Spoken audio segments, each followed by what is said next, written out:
If your washing machine doesn't finish its cycle and just keeps turning at the end with water in it, here's what to do. Take the drain hose out of the waste pipe and put it in a sink or bucket, and then select the drain program. You can see that the water on this one is draining very slowly, so there must be a blockage somewhere. The first place to check, and most common, is the filter. So down at the bottom you should have a small flap. Open that and you see this screw.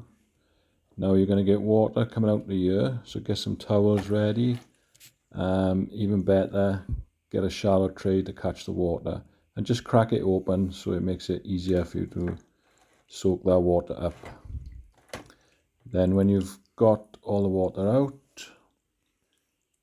you can unscrew it all the way to reveal the filter.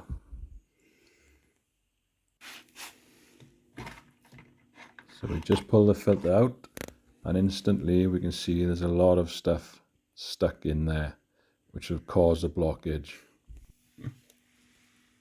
Also have a little look inside the chamber, see if there's anything else in there. And in this case there is a £1 coin, so you want to make sure that's cleared out also. What you want to do next is get something long and thin like an Allen key or a screwdriver and just rotate the pump impeller.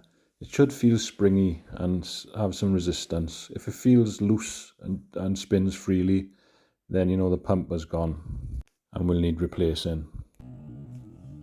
Amazing what you can find in a washing machine, guys. As you can see, there's quite a few different things in there. Anyway, when you're finished, you can just screw the filter back into the machine, put your drain hose back in the waste, and you should be good to go. If you like these short and straight to the point videos, or if you need any help, please subscribe first and leave a comment and like the video as well. I'll be very grateful.